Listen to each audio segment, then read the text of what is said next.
네, 우리 이번 한 달간 우리 대림절을 맞이하면서 예수께서 이 땅에 오심에 대해서 우리가 말씀을 좀 쭉 계속해서 보고 있습니다. 이미 보신 분들은 아시겠지만 3주째 이어진 이 설교의 제목이 다 저희가 부르는 모든 첫 찬양의 그 제목과 동일합니다. 그래서 오늘도 곧 오소서 임마누엘, 이 계절에 잘 부르게 되는 우리 즐겨 부르는 교회 찬양으로 같이 불렀습니다. 지난주였죠. 지난주에 뭐 거의 매일 뉴스가 됐던 것 같습니다. 제1야당에 함께 했지만 결국 함께하지 못했던 어느 벤처기업인 출신의 정치인의 이 탈당 소식이 한 주간 뉴스가 되었던 것들을 이렇게 보면서 저는 조금 좀 씁쓸한 느낌이 있었습니다. 보면서 함께하는 게 정말 어려운 거구나라는 생각을 좀 하게 되죠. 사실 뭐 정치뿐만이 아니라 뭐 우리가 살아가면서 아주 가깝게 지내는 가족조차도 가족과도 가깝게 지내는 것이 참 어렵구나라는 느낌을 받을 때가 있습니다. 뭐 가족, 부부, 뭐 친구, 이게 가깝게 지내는 것이 참 어렵지만 저희들은 그것에 대한 소망함들이 다들 누구나 있으시죠. 이 12월에 또 12월에서 1월에 걸쳐서 교회에서 저희 교회는 뭐 그런 것들이 없지만 이제 어느 교회는 송구영신 예배 가면 이렇게 뭐 말씀 카드도 뽑고 뭐 2016년의 말씀 뭐 이렇게 할 때 굉장히 많이 즐겨 사용하는 것이 임마누엘이라고 하는 이 표현입니다. 그래서 교회 다니는 사람들끼리는 임마누엘 하나님이 당신과 함께 하십니다. 또 뭐 예를 들어서 이번 주 수술한 우리 주옥자매한테 임마누엘 하나님이 너의 수술실에 동행하실 거야. 뭐 이런 말들을 즐겨 쓰는 표현들이죠. 임마누엘이라고 하는 뜻이 무슨 뜻이죠? 하나님이 함께 하십니다. 임이 함께라는 뜻이에요. 임. 그다음에 엘이 끝에가 하나님이거든요. 그래서 하나님이 우리와 함께 하십니다라고 할 때 이 말이 임마누엘이라고 뜻입니다. 너무 좋은 말이죠. 하나님이 우리와 함께 하십니다. 그곳이 어디서든 하나님이 함께 하십니다. 근데 이 하나님이 함께 하신다라는 게 정말 뭐냐라고 하는 것이죠. 우리가 흔히 사용하는 하나님이 함께 하십니다라고 하는 그 뒤에 말에 점점점에 들어가는 것은 하나님이 함께 하셔서 만사형통 되실 겁니다. 하나님이 함께 하셔서 여러분의 인생의 모든 위협에서 보호하시고 지켜주실 것입니다. 뭐 대략 이런 의미들이 이렇게 조금 스며들어 있는 뜻이 이 임마누엘이라고 하는 우리가 즐겨 사용하는 말에 들어있는 것 같습니다. 오늘 우리는 이 임마누엘에 대해서 여러분 같이 말씀 가운데 나올 텐데, 성경의 임마누엘이라고 하는 단어가, 이렇게 우리가 즐겨 사용하는 이 단어가 성경 전체에 몇 번이 나올까요? 몇 번 나올까요? 한번 맞춰보시죠. 하나님은 함께 하십니다. 몇 번 나올까요? 10번? 네, 3번 나옵니다. 네, 우리가 이렇게 즐겨 사용하는 말이지만 단 3번 나옵니다. 그래서 오늘 그 3번 나오는 것을 말씀을 저희가 같이 한번 다 쫓아가면서 보는 시간 갖도록 하겠습니다. 오늘 이 임마누엘이라고 하는 단어는 구약성경 이사야서의 7장, 8장, 9장에 있는 이야기가 핵심적인 이야기입니다. 그리고 잘 아는 대로 마태복음 1장에 딱 한 절, 마태복음 1장 23절에 이 임마누엘이라고 하는 단어가 나오고 있습니다. 우리가 오늘 말씀을 좀 이해를 하려면 이 역사적인 배경에 대한 좀 이해가 있어야 되는데요. 이 임마누엘이라고 하는 말을 이사야 선지자가 할 때는 기원전 BC 8세기 경의 사건입니다. 그때에 오늘 배경이 되는 사건은 남쪽 유다, 이 이스라엘이 솔로몬 왕 이후에 북이스라엘과 남유다로 나뉘게 되었습니다. 마치 우리나라처럼 남과 북으로 갈리게 된 것이죠. 그래서 각각의 두 왕조가 있었는데요. 북이스라엘은 갈라진 이후에 사실 이스라엘이기는 하지만 거의 하나님을 믿지 않고 온갖 이방의 우상을 섬기다가 일찌감치 하나님에 의해서 심판을 받게 되는 일이 있고, 그나마 남유다에는 그래도 몇몇 왕들이 하나님을 따르며 믿고 섬기는 왕들이 있어서 조금 더 길게 가지만 결국은 이 남쪽 유다도 북이스라엘의 뒤를 따라 이 나라가 망하게 되는 일을 겪게 됩니다. 아직 지금 오늘 말씀에서 보게 된 남유다는 아직 망하지 않았습니다. 그리고 그때 북이스라엘도 망하지 않았는데 어떤 일들이 있었냐면 이때에 우리가 세계사를 우리 혹시 기억이 나신다면 이 당시에 고대 근동의 패권 국가는 아시리아라고 하는 나라였습니다. 뭐 지금의 아시리아 이후에 나타나는 바벨론, 뭐 그리고 로마, 이것이 이제 고대 세계에서 굉장히 큰 오늘날의 뭐 미국 뭐 여기에 버금가는 정도의 어떤 세력을 가진 큰 나라들이었죠. 이 아시리아가 당대에 어떤 일을 했냐면 계속해서 주변의 작은 나라들과의 전쟁을 해서 이제 그 나라들을 소위 말해서 식민지로 얻어가면서 영토를 확장하고 있는 때에 이제 어디까지 오게 됐냐면 남유다와 북이스라엘의 가까이까지 아시리아가 오게 된 것입니다. 그래서 일찌감치 북이스라엘은 어떤 일을 하게 됐냐면 저 아시리아에 대항하려면 혼자의 힘으로 부족하니까 이 북이스라엘과 시리아가 연합전선을 펴요.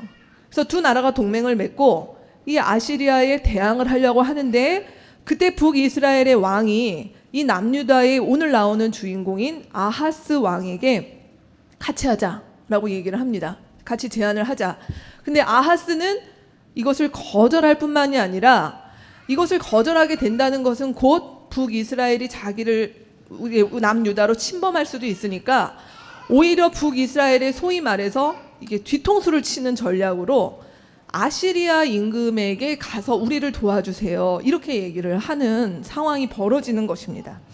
그래서 그걸 알고 지금 북이스라엘과 그 시리아의 연합군이 안 되겠다. 일단 남유다부터 먼저 좀 정신 좀 차리게 해야겠다 하고 공격을 하는 이야기가 오늘 이야기의 주된 배경에 해당되는 것입니다. 자, 그렇다면 이 아하스라고 하는 임금에 대해서도 우리가 좀 볼 필요가 있는데요. 여러분이 오늘 본문에는 많이 안 나오지만 그 구약 성경의 열왕기 하나, 역대하 28장, 열왕기하 16장이나 역대하 28장에 보면 각 왕들에 대해서 이렇게 이야기들이 나오고 있습니다. 거기에 나오는 이 아하스 왕은 어떤 왕이냐면 20살에 왕이 되어서 16년간 유다의 왕으로 있었습니다. 근데 어찌된 일인지 이 아하스 왕은 바로 아하스의 선대에 있었던 우시아라고 하는 왕이 굉장히 훌륭한 왕이었는데 그 왕의 길을 따르지 않고 이 아하스는 남유다에서 손꼽히는 아주 악한 왕이었어요.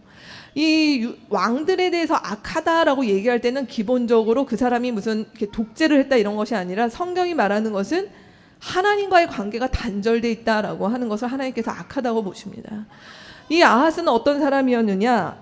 다른 이방신을 섬겼을 뿐만 아니라 사실 그 당시로도 굉장히 끔찍한 제사를 드렸는데 그것은 뭐냐면 자기 아들을 실제 제물로 불에 바치는 인신제사를 즐겨 했던 그런 왕이 이 아하스 왕이었습니다. 그러면서 제가 아까 얘기했던 것처럼 북이스라엘과 시리아의 연합군에 대항하기 위해서 이 아하스가 아시리아의 왕에게 가서 도움을 요청하면서 썼던 편지의 내용이 그 열왕기하 16장 18절에 있는데 뭐라고 얘기했는가? 나는 임금님의 신하며 아들입니다. 나를 시리아 왕과 이스라엘 손에서 구원해 주십시오. 사실 딸랑딸랑 말인 것이죠. 네, 저는 당신의 아들입니다. 이러면서 어떤 일을 했는가? 다윗과 솔로몬 때 모았던 아주 귀한 성전의 기물들을 아주 아낌없이 이 시리아 왕에게 갖다 바치는 일을 했던 사람이 바로 이 아하스 왕이었습니다. 바로 그럴 때 이 이사야 선지자가 활약을 했습니다. 이사야 선지자는 자그마치 4왕을 지나면서 선지자의 역할을 했었는데 우시야, 요담, 아하스, 히스기야라고 하는 이 남유다의 4왕을 거치면서 선지자로 사역을 했을 뿐만 아니라 이 이사야 선지자는 아마 왕족 출신, 귀족 출신의 선지자로 보여집니다. 그래서 예루살렘과 이스라엘의 왕궁, 유다의 왕궁 쪽에서 사역했던 그런 선지자로 보여집니다. 오늘 그 이사야 선지자가 이제 우리 말씀으로 이제 본격적으로 들어갈 텐데요. 이 요담의 아들인 아하스 왕을 만나서 하는 이야기부터 오늘 말씀이 시작됩니다. 이사야서 7장 1절과 2절 말씀 같이 한번 읽어보겠습니다. 우시아의 손자요 요담의 아들인 유다와 아하스가 나라를 다스릴 때에 시리아 왕 르신이 이스라엘 왕 베가와 함께 예루살렘을 치려고 올라왔지만 도성을 정복할 수 없었다. 시리아 군대가 에브라임에 주둔하고 있다는 말이 다윗 왕실에 전해지자 왕의 마음과 백성의 마음이 마치 거센 바람 앞에서 요동하는 수풀처럼 흔들렸다. 지금 이 상황입니다. 북이스라엘과 시리아의 연합군이 코앞에까지 왔는데 이 남유다의 왕과, 사실 남유다는 유다와 이스라엘의 12지파 가운데 유다와 베냐민 두 지파로만 구성된 사실 작은 왕국이었어요. 그럼에도 불구하고 다윗 때부터 가지고 있었던 정통성, 또 예루살렘 성을 가지고 있었기 때문에, 성전을 가지고 있었기 때문에 자부심이 있었죠. 근데 지금 자부심이고 뭐고 없이 이 닥친 위험 앞에서 오늘 본문에 나오지만 정말 거센 바람에 요동하는 수풀처럼 지금 막 흔들리고 있는 모습이, 이 두려움에 빠진 모습이 잘 나와 있습니다. 그때 주님께서 이사야 선지자를 통해서 뭐라고 말씀하시냐면, 여기는 제가 읽어볼게요. 4절부터 제가 읽겠습니다. 이사야 선지자 이렇게 말합니다. 정신을 바짝 차리고 침착하게 행동하라. 시리아의 르신과 르말리아의 아들, 이 사람 위에 나온 베가라고 하는 사람입니다. 크게 분노하다 하여도 그들은 뭐라고요? 타다가만 부직갱에서 나오는 연기에 불과하다라고 얘기합니다. 그러니까 곧 무슨 얘기예요? 연기니까 곧 사라질 거다. 너희 앞에 지금 보이는 이 위협은 곧 사라질 거니 두려워하거나 겁내지 마라. 이렇게 이야기를 합니다. 근데 아하스 왕이 왜 겁을 냈는가? 5절과 6절에 그 이유가 나옵니다. 그 북이스라엘과 시리아가 가지고 있는 그 계략이 무엇이냐면 6절에 이렇게 나와 있죠. 올라가서 유다를 겁을 주고 우리에게 유리하도록 이 유다의 민심을 다 흩어버린 다음에 어떻게 하냐면 왕을 교체하자는 거예요. 아하스 왕을 세우지 말고 우리 입맛에 맞는 디브엘의 아들을 왕으로 세우자. 이 사람은 아람 계통의 왕이었는데 이미 후보자가 있는 거죠. 그러니 아하스의 마음이 얼마나 다급했겠습니까? 근데 하나님께서 7절 말씀에 뭐라고 얘기하냐면 이 계략은 성공하지 못한다. 절대로 그렇게 되지 못한다. 8절 말씀 같이 읽겠습니다. 너희가 믿음 안에 굳게 서지 못한다면 너희는 절대로 굳게 서지 못한다 라고 이야기하셨습니다. 하나님께서 이 정도로 마음을 굳게 먹어라, 겁먹지 말아라, 곧 없어진다 라고 이야기를 했습니다. 자, 이쯤 되면 아하스가 어떤 반응을 해야 될까요? 아하스가 어떤 반응을 해야 될까요? 성경에 나오는 사람들 한번 반응을 한번 생각해 보세요. 이쯤 되면 어떤 반응을 하죠? 뭐 여러 반응이 있죠. 뭐 알겠습니다. 뭐 이런 반응도 있는데 많은 경우에 이렇게 두려움이 나에게 두려움과 공포가 있는 경우에 성경에 나오는 많은 사람들이 거꾸로 하나님께 역제안을 했어요. 그러면 증거를 보여주세요. 이렇게 역제안을 보통 합니다. 그게 성경에 뭐 기드온이라고 하는 사람도 그랬죠. 그 다음에 대표적으로 모세도 그러지 않았습니까? 보여주세요. 하나님 보여주세요. 뭐 그래서 하나님 다 보여주셨어요. 근데 어찌된 일인지 8절과 그 10절 사이에 제가 9절은 생략을 드렸지만 사실 침묵이 있는 것 같아요. 좀 더 심하게 얘기하면 침묵 정도가 아니라 무반응인 것 같아요. 아하스가 하나님께서 이렇게 말씀하셨는데 아하스 입장에서는 전 관심 없는데요 하는 그런 표정을 진 것 같습니다. 그래서 그랬는지 10절에 보면 주님께서 아하스에게 다시 말씀하세요. 다시 말씀하시면서 뭐라고 얘기하냐면 이 아하스를 좀 어떻게 보면 달래보시는 거죠.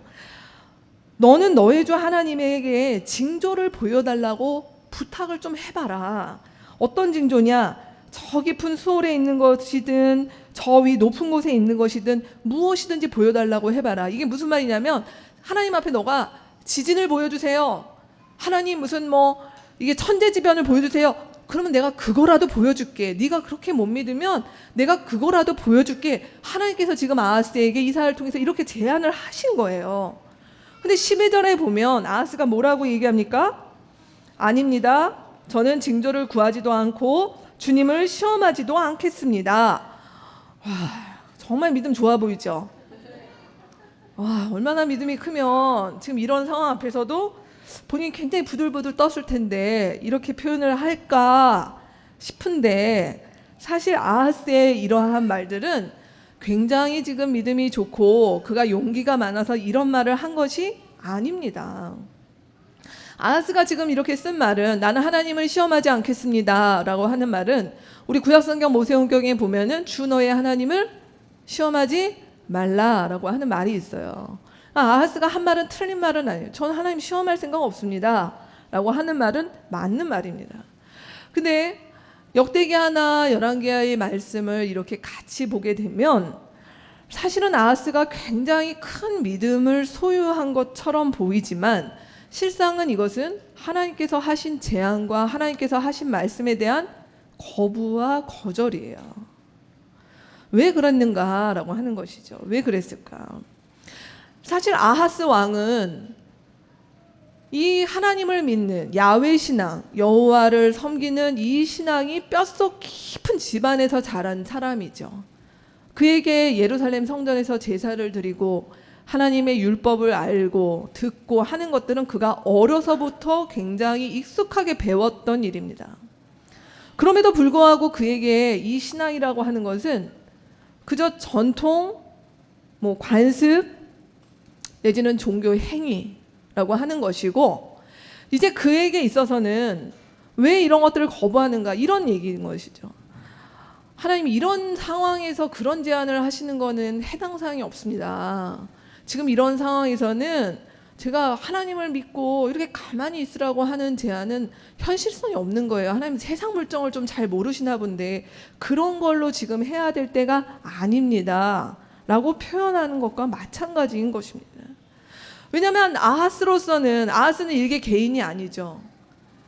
한 국가를 책임지는 사람이었고, 나름 그가 이 급변하는 국제 정세의 이 상황 속에서 내가 어떤 판단을 해야 되는가라고 생각을 할 때 적어도 거기에 대해서 하나님이 이래라 저래라 하라고 하시는 건 아니지 않느냐라고 하는 얘기예요.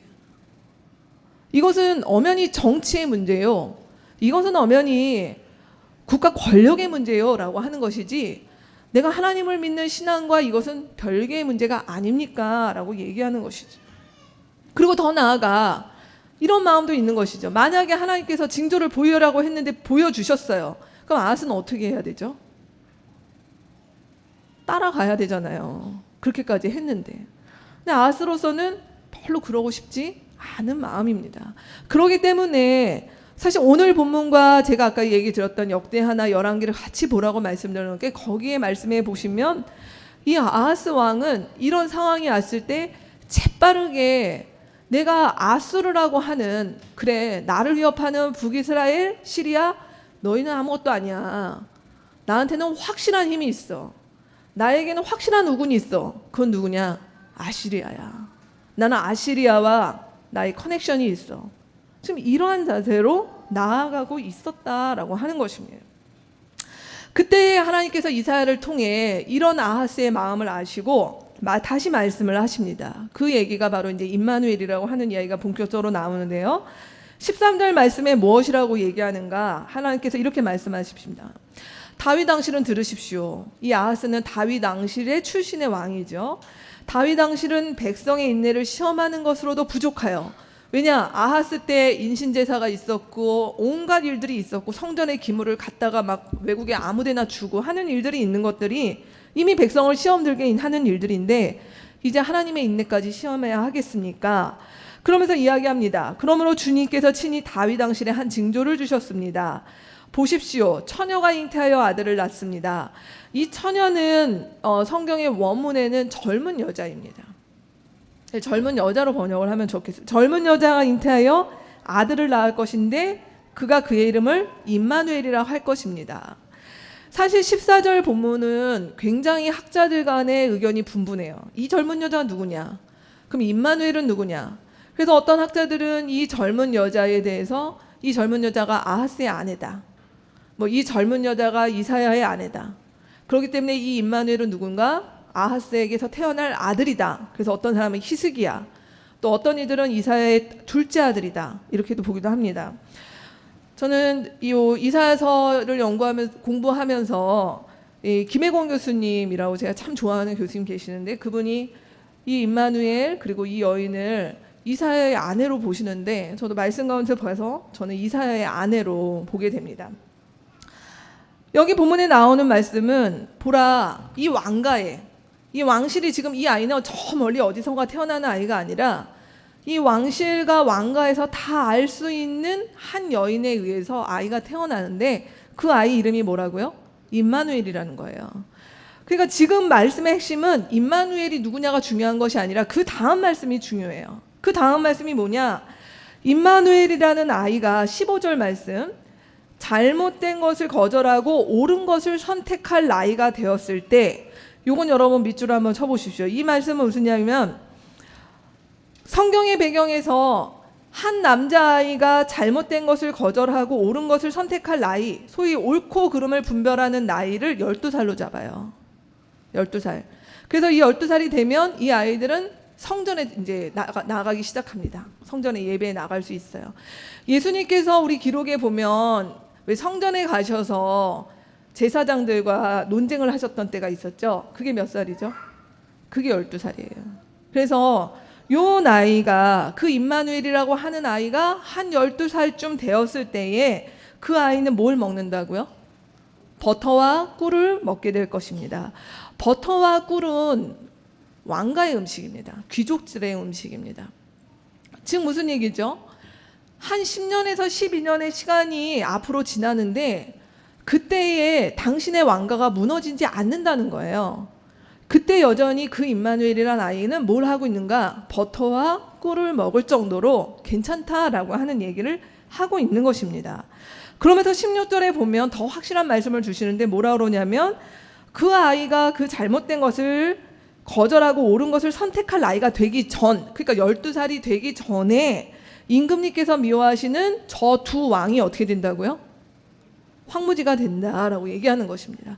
그러니까 이 말씀은 무슨 얘기예요? 지금 북이스라엘과 시리아는 아까 타다만 연기처럼 된다고 했는데 말 그대로 10년 안에 두 나라는 없어집니다 라고 하나님께서 주시는 약속입니다. 그래서 이 첫 번째 말씀은 아하스에 걱정하지 말고 너의 나라가 한 10년은 이렇게 안전하다라고 하는 말씀을 이렇게 주신 것이에요. 그런데 그 다음 말씀부터가 좀 다릅니다. 그런데 뭐라고 얘기하냐면 그 임마누엘이라고 하는 아이가 이렇게 자라는데 어떤 일이 또 동시에 있는가? 그러나 17절에 보면 에브라임과 유다가 갈라진 때로부터 이제까지, 이것은 남유다와 북이스라엘이 갈라진 때로부터 이 말씀이에요. 이스라엘이 갈라진 이후로 이 백성이 겪어본 적이 없는 재난이 이제 시작된다라고 말씀하시는데 너무 놀라운 것은 주님께서 임금님과 임금님의 백성과 임금님의 아버지 집안에 아시리아 왕을 끌어들이는데 20절 말씀에 보면 그 아시리아 왕이 뭐와 같다고요?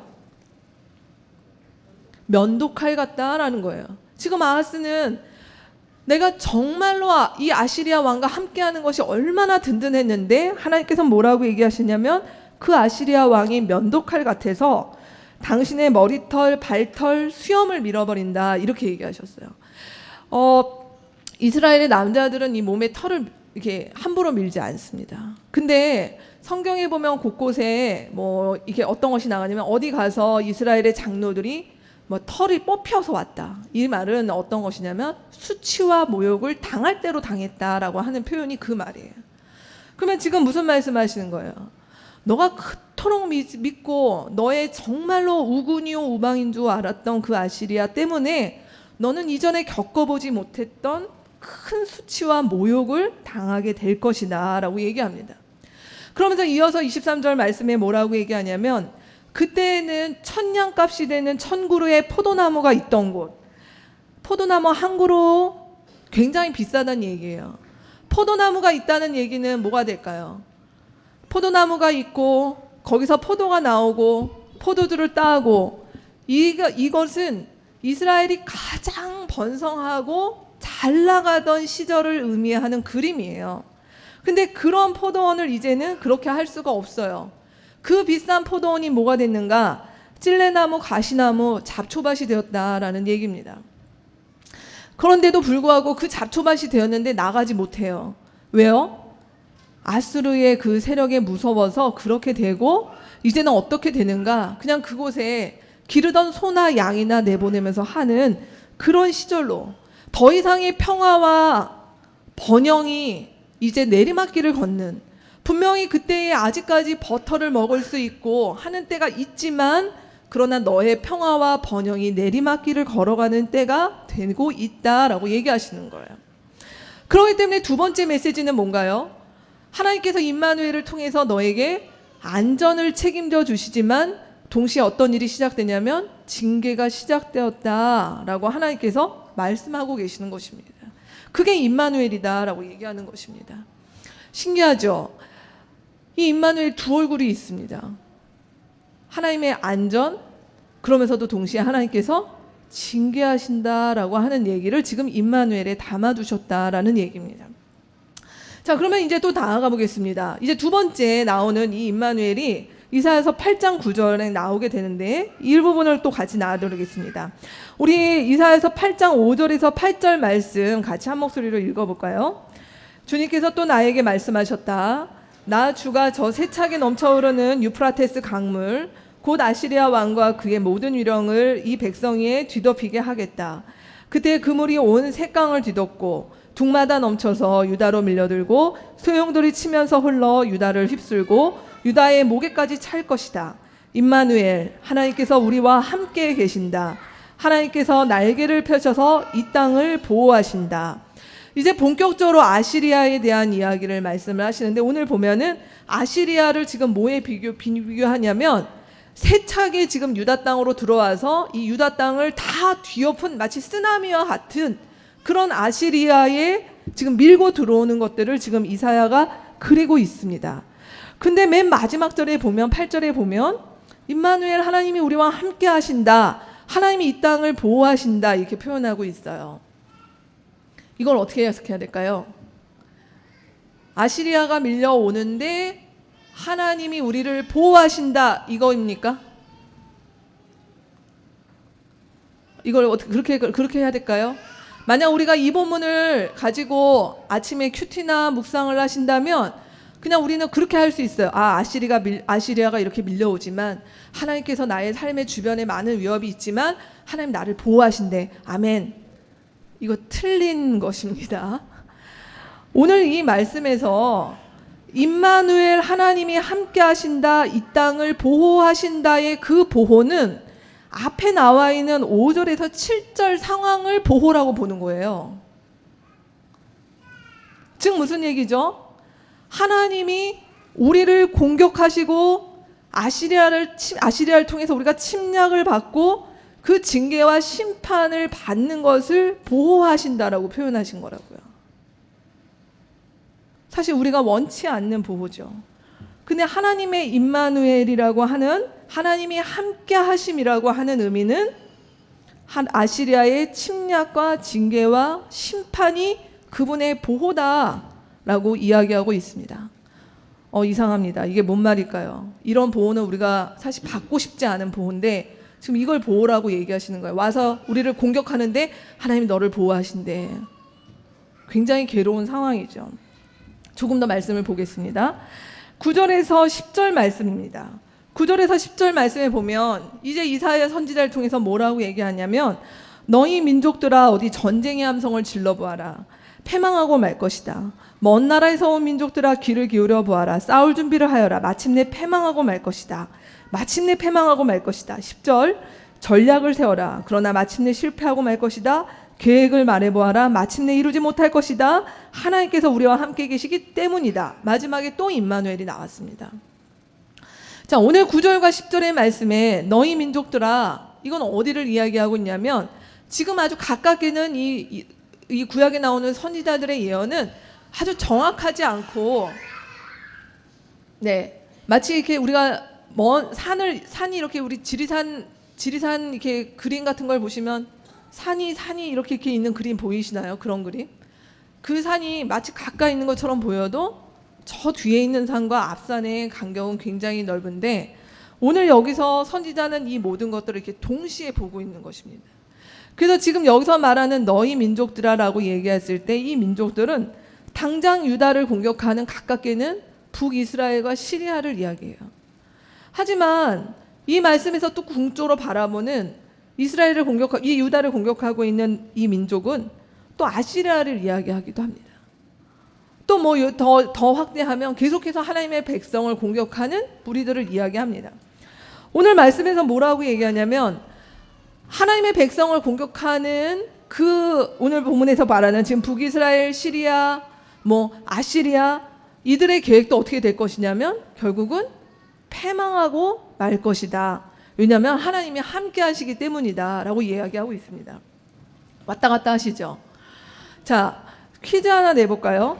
8장 지금 우리가 읽었던 5절에서 10절까지의 말씀에서 이 말씀은 결국은 하나님께서 이 위험에서 유다만을 싹 보호하시고 유다를 공격하는 악한 북이스라엘, 시리아, 아시리아 이런 데들은 다 망하게 하신다. 그렇게 해석을 하면 됩니까?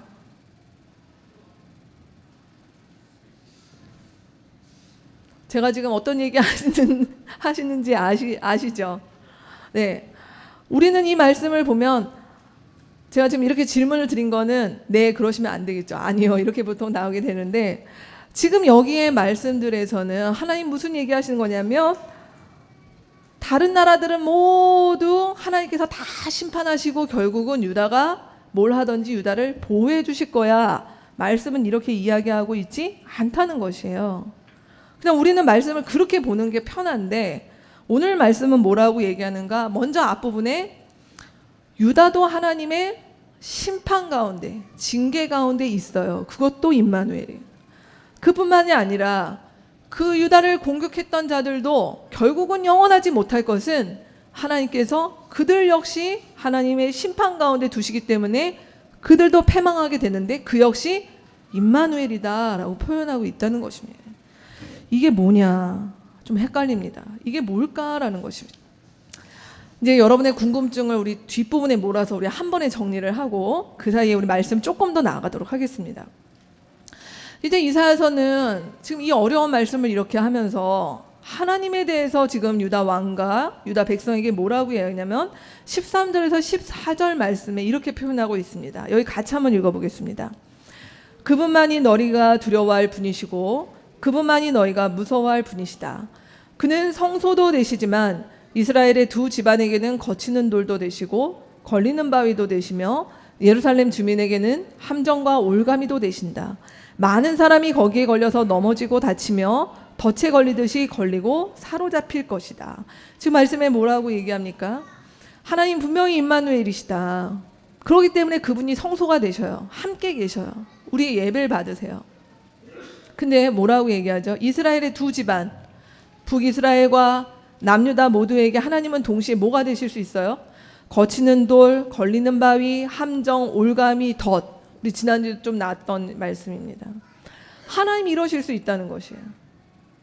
근데 그 하나님이 그렇게 하실 때도 그분은 임마누엘이라는 거예요.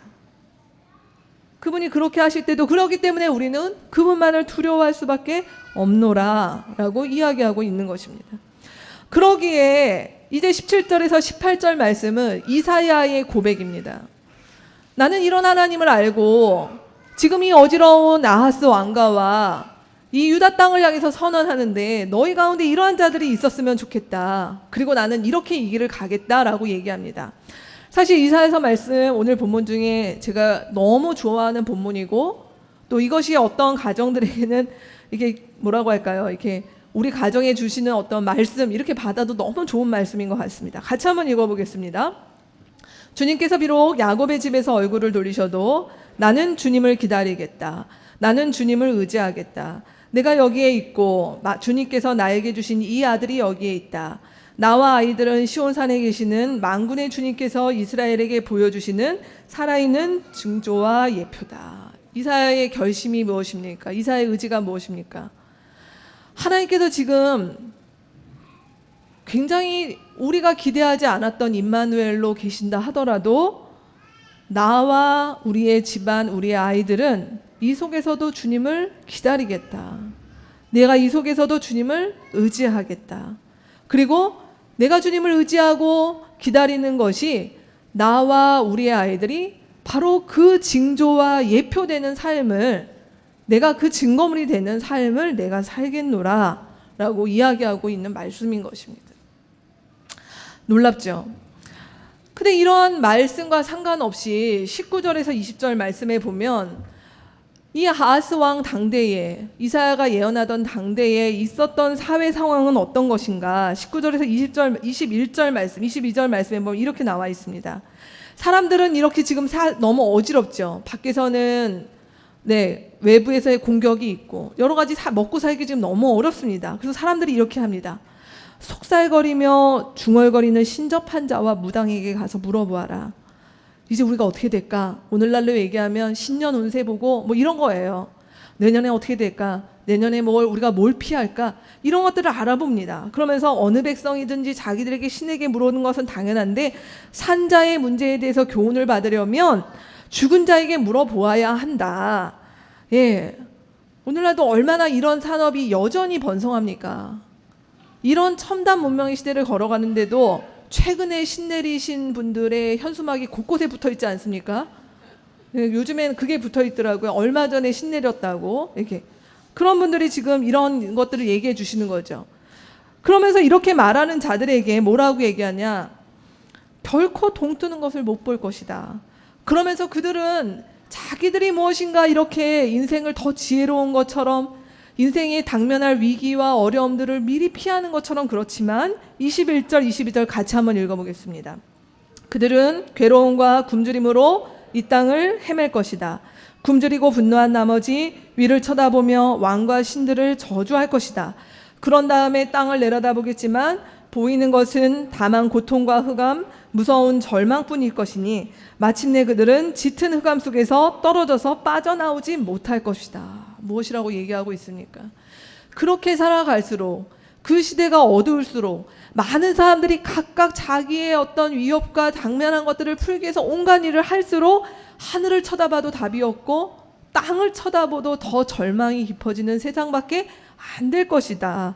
그래서 22절 말씀을 보면 짙은 흑암 속에 빠져서 결코 헤어나오지 못하는 그런 절망의 상황이 이 세상 가운데 놓여있노라라고 이사야서의 8장 말씀이 여기서 이렇게 닿게 됩니다. 이제 우리가 대림절이기 때문에 이제 부록으로 우리가 9장 말씀을 볼 텐데 이 9장 말씀은 여러분 얼마나 이 8장의 이 절망의 분위기에서 이 9장부터 이게 여명이 이 동이 터오르는 것과 같은 이런 모습으로 나오는 말씀이 시작됩니다. 여기는 우리가 그냥 읽고 넘어가도록 하겠습니다. 9장 1절에서 우리 7절까지의 말씀 한 목소리 읽어볼까요?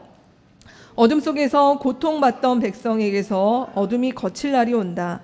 옛적에는 주님께서 스불론 땅과 납달리 땅으로 멸시를 받게 버려두셨으나 그 뒤로는 주님께서 서쪽 지중해로부터 요단강 동쪽 지역에 이르기까지 그리고 이방 사람이 살고 있는 갈릴리 지역까지 이 모든 지역을 영화롭게 하실 것이다. 어둠 속에서 헤매던 백성이 큰 빛을 보았고 죽음의 그림자가 드리운 땅에 사는 사람들에게 빛이 비쳤다. 한 아기가 우리를 위해 태어났다. 우리가 한 아들을 모셨다. 그는 우리의 통치자가 될 것이다.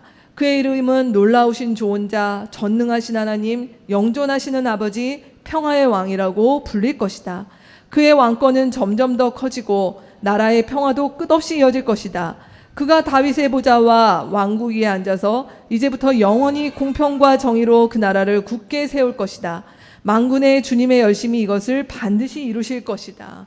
자, 분위기가 9장부터 이 어두운 땅에, 이 어둠이 이루 말할 수 없는 이 절망의 땅에 우리 첫 주에 나눴던 그 빛으로 그 어둠을 뚫고 오시는 그 분을 말씀하는 예언이 이 9장에 이렇게 나오게 됩니다. 그래서 우리가 이 시즌에 이번 주에 여러분에게 한 곡 추천하고 싶은 건 이 계절에 우리가 메시아를 우리가 듣는 일들이 참 많이 있죠. 성탄 앞두고요. 우리 메시아 오라토리오 12번에 이 장면이 나옵니다. 우리를 위해 한 아이가 나셨다. 그래서 이 번역이 개역개정에 보면 기묘라, 모사라, 전능하신 왕, 평화의 왕이 우리에게 오셨다라고 하는 아주 멋진 찬양으로 지어진 곡이 이 부분에 해당되는 것이죠. 그 왕이 오셨다라고 하면서 이사야는 저 멀리 예수께서 이 땅 가운데 이 어둠의 땅에 그 어둠을 뚫고 오실 것들을 바라보며 이 예언의 말씀을 하고 있는 것까지 나아가는 말씀이 이 이사야서 7장, 8장, 9절에 걸쳐 나오는 이 임마누엘이 있었던 때의 모습을 저희가 이렇게 보았습니다. 자, 그렇다면 우리가 좀 임마누엘을 한번 고민해 보죠. 여러분 어떠십니까? 하나님 좀 어색하지 않으신가요?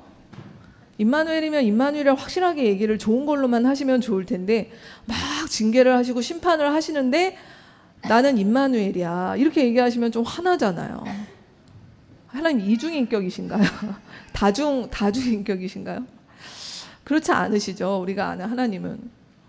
사실 우리 안에 하나님의 사랑과 공의의 하나님이라고 얘기하지만 사실 우리는 하나님은 나한테는 사랑을 하시면 좋고 이 세상에 나쁜 사람들 이렇게 좀 마음에 안 드는 사람들한테는 공의를 하셨으면 좋겠죠. 그분들한테는 공의만 하시면 좋겠고 나한테는 한없이 사랑만 하시면 좋겠는 게 사실 저를 포함한 우리 모두의 마음일 것입니다. 근데 하나님은 우리 모두에게 사랑과 공의의 하나님이십니다. 그렇기 때문에 그분의 사랑과 공의는 그의 자녀된 백성들에게도 해당된다라고 하는 것이죠. 오늘 우리 앞에 어린 예배를 인도했던 우리 정서영 자매가 우리 주중에는 발달장애 아동들과 씨름하는 우리 선생님이십니다. 네, 이제 일하는 제가 학교에도 이제 가보고 학생들과 어떤 일, 아이들 주로 이제 아이들 어떤 일이 있는데 참 뭐라고 할까요? 이렇게 아이들이 정상아들하고 다르다 보니까 사실 쉽지 않은 부분들이 있죠. 제가 아직도 되게 인상 깊게 들었던 우리 서영자매 이야기 중에 뭐가 있냐면 이제 아이가 무엇인가 이제 마음에 안 들거나 이렇게 불만이 있어서 이제 막 그러면 막 요동을 이제 친대요. 그래서 이제 그게 막 어쩔 때는 오물이나 더러운 것도 막 이렇게 막 몸에다 이러면서 이제 막 이러는 거예요.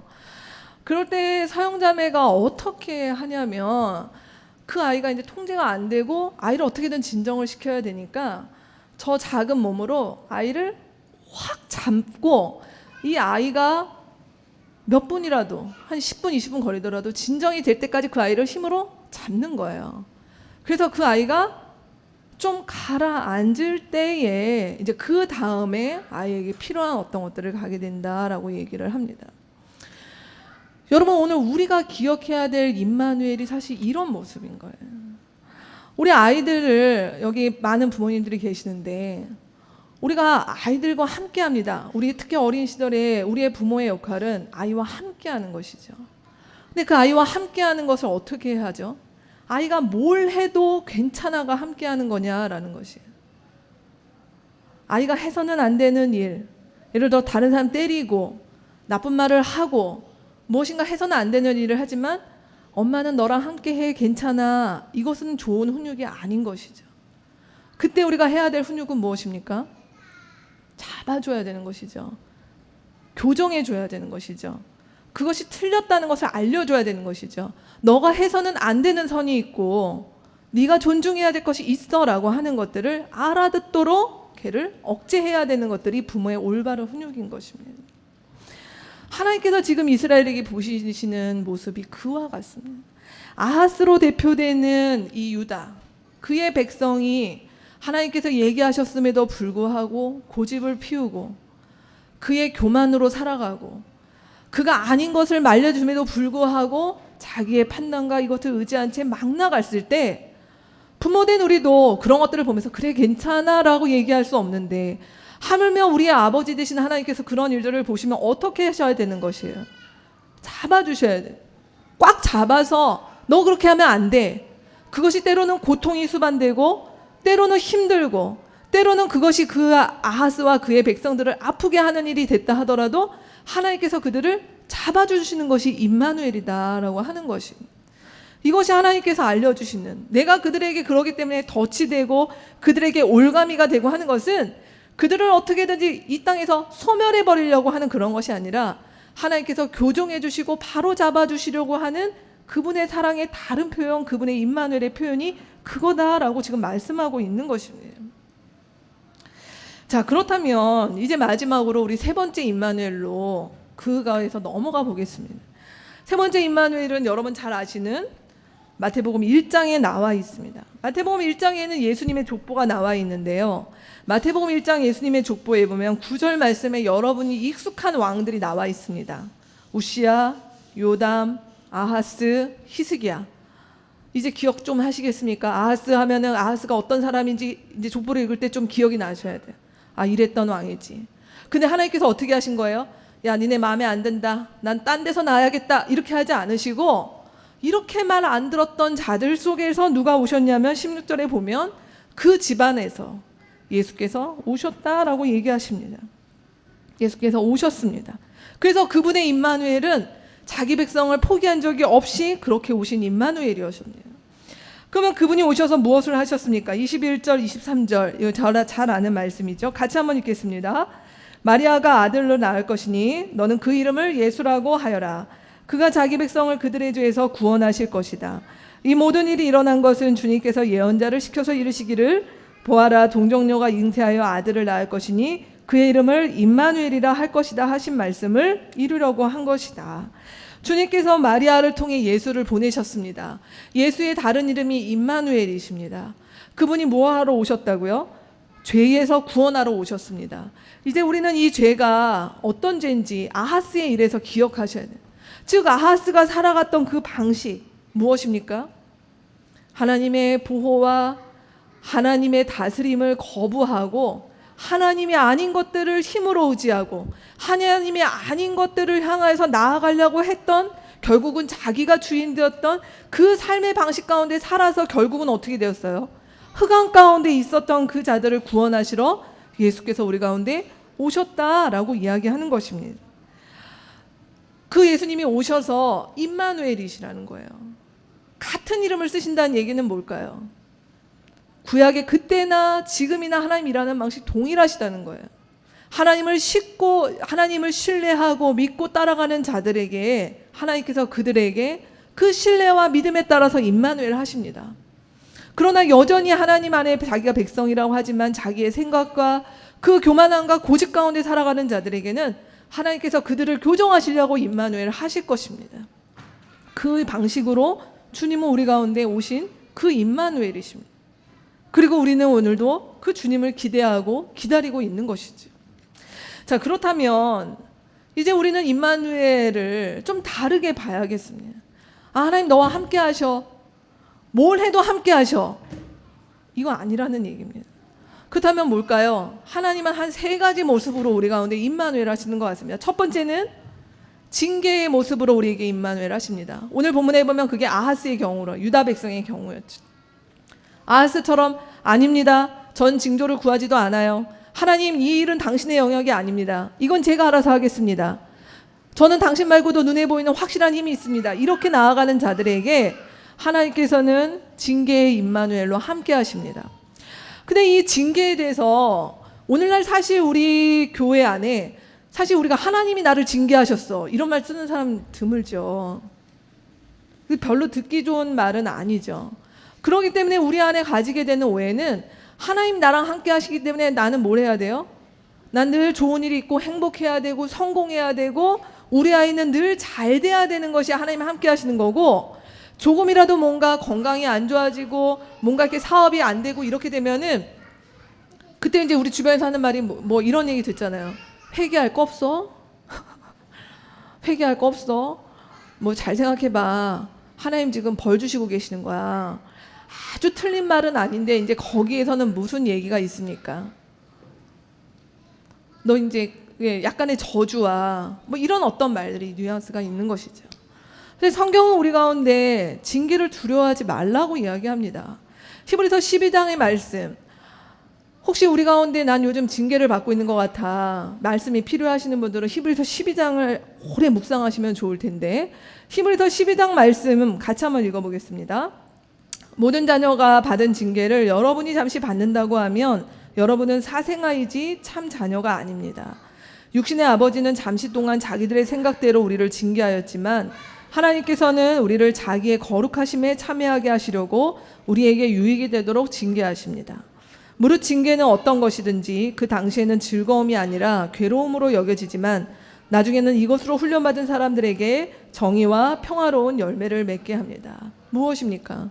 하나님께서 지으시는 징계는 우리를 파괴하거나 하시려는 것이 아니라 우리에게 훈육의 다른 모습이신 거죠.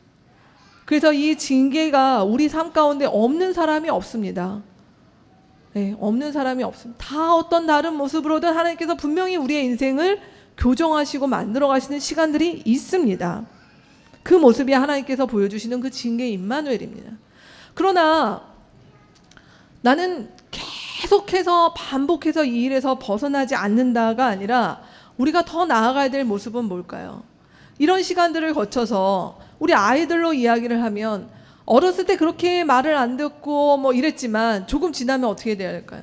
부모를 신뢰하고, 부모를 의지하고, 때로는 부모에게 위로가 되고 하는 걸로 자라나는 것이 자녀가 자라나는 모습이라면 오늘 이사야가 보여줬던 그런 모습인 것이죠. 하나님, 우리 아까 읽었던 17절 18절의 말씀이죠. 하나님, 내가 이런 상황 속에서 이 세상에 많은 사람들, 이 땅에 있는 사람들이 하나님을 버리지만 전 주님을 신뢰하고 주님을 기다리고 나와 우리의 아이들은 주님을 따라 살겠습니다 하는 그러한 모습으로 나아갈 때 주님께서 그에게 더 힘을 주시는 그 신뢰의 임마누엘로 함께 하십니다. 근데 마지막, 우리가 아까 봤던 말씀이죠. 그러나 이 모든 것들의 마지막 가장 안 좋은 케이스, 심판의 임마누엘이 있다는 것입니다. 그것은 무엇입니까? 오늘 우리가 말씀에서 봤던 이 유다와 아하스가 하나님의 이런 말씀을 듣고 마음을 돌이킨 것이 아니라 점점 더 내리막으로 가다가 결국은 하나님의 심판을 받게 돼요. 그리고 북이스라엘과 시리아와 아수르도 하나님의 심판 아래 놓이게 돼요. 하나님의 심판 아래 놓인 것 자체가 그것도 역시 하나님의 다스림 하에 있기 때문에 그거 역시 임마누엘이라는 하나님의 무서운 심판. 이 시거는 우리가 사실 제일 무서운 거죠. 우리가 여기의 자리에 가면 안 되는 것입니다. 그렇기 때문에 성경은 무엇이라고 얘기하냐면 악인의 번성을 부러워하지 말라는 것이에요. 이 땅 가운데서 악하게 사는 사람들이 왜 번성하는가? 하나님 어디 계시는가? 하나님 어디 계시긴요? 버린 겁니다. 하나님 손 놓으신 겁니다. 그래서 하나님께서 잠시 그들에게 정말 받아야 될 심판에 유보하신 거에 불과한 것입니다. 그러기에 온갖 잘못한 일을 함에도 내가 예수의 이름을 거들먹거리면서 오늘날에 그렇게 살아가는 많은 자들의 성공을 부러워하시면 안 됩니다. 그들은 어쩌면 이미 하나님의 심판 아래 놓인 그 임마누엘을 경험하면서 인생을 허망되게 살고 있는 자들에 불과할 것이기 때문입니다.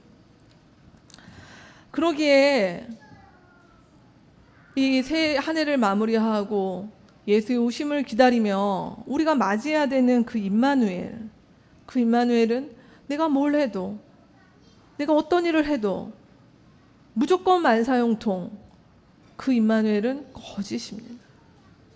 하나님 우리와 함께 하시던데 하나님은 우리를 신뢰의 자리로 이끌기를 원하시고, 그러나 그 과정 가운데서 우리가 아직 부족하고 연약할 때 때로는 그분이 우리를 잡아주시고 훈육하시는 모습으로 임마누엘 하시는 것들을 우리는 받아들여야 할 것입니다. 말씀을 맺겠습니다. 저는 이번 한 주 말씀을 준비하면서 지난 한 주에도 얼마나 많은 일이 있었는가, 뉴스를 통해서 접하게 되는 일들이 보여집니다. 세월호 유가족들의 그 청문회가 진행이 됐죠. 방송을 잘 안 탔습니다. 많은 분들이 그렇게 얘기하더군요. 저 세월호 아이들이 좀 힘 있는 집의 아이들이었다면 저렇게까지 되었을까? 라는 얘기를 합니다. 그 와중에 집권 여당에서는 이제 공천을 받아야 되는데 누구 라인에 쓸 것인가? 누가 힘이 있는가? 이것 때문에 지금 내부적으로 난리가 난 것 같습니다. 야당도 그렇습니다. 그 와중에 지난주 우리를 안타깝게 했던 20대 2명의 자살 사건이 있었습니다. 한 친구는 언어치료사로 청각장애 아동을 치료하였던 20대 언어치료사가 생활고로 죽었는데 죽은 지 15일 만에 발견이 되었습니다. 근데 그 와중에 어찌 보면 누구나 보내고 싶어서 참 선망의 대상인 서울대에 다니는 한 학생이 유서를 남기고 또 자살을 했습니다. 그 학생이 유서를 퍼뜨려 주세요라고 했던 그 유서의 일부 내용에는 뭐라고 써 있냐면 이런 내용이 있습니다. 먼저 태어난 자, 가진 자, 힘 있는 자의 논리에 굴복하는 것이 이 사회의 합리입니다. 제 개인적으로 비합리라 여길 수 있어도 사회에서는 그 비합리가 모범 답안입니다. 생존을 결정하는 것은 수저 색깔이군요. 라고 하는 장문의 유서를 남기고 죽었습니다. 저 기원전 8세기 아하스 때나 지금이나 여전히 이 세상은 힘이 없는 자들은 힘이 없어서 너무 힘들고, 이미 힘을 가진 자들도 그 힘을 유지하기 위해서 더 집착하며 애쓰는 그 아비규환의 세상은 그때나 지금이나 동일한 것 같습니다. 사실 아하스가 뭐 그리 잘못을 했습니까? 한 나라의 왕으로 위기에 처한 이 나라를 구하기 위해서 나에게 가장 확실하게 보이는 강한 아시리아와 동맹을 맺는 것이 뭐가 그렇게 문제이겠습니까?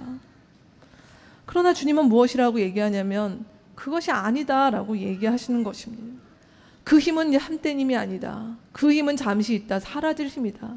그 힘을 의지하고 살아가는 것은 하나님의 백성이 갈 길이 아니다라고 얘기하시는데 그 하나님의 말씀은 오늘에도 동일하다라는 것입니다.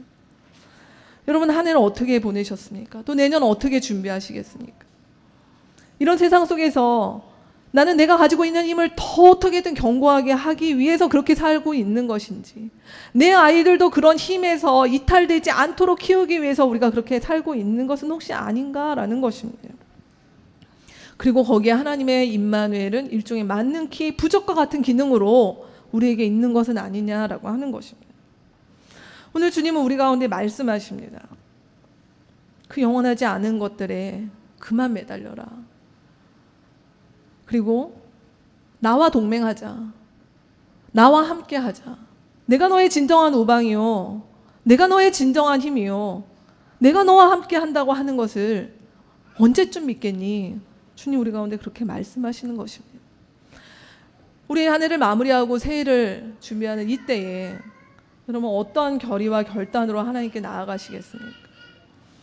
저는 감히 우리 공동체가 이사야의 그 결단과 결의로 하나님께 반응하는 일들을 소망합니다.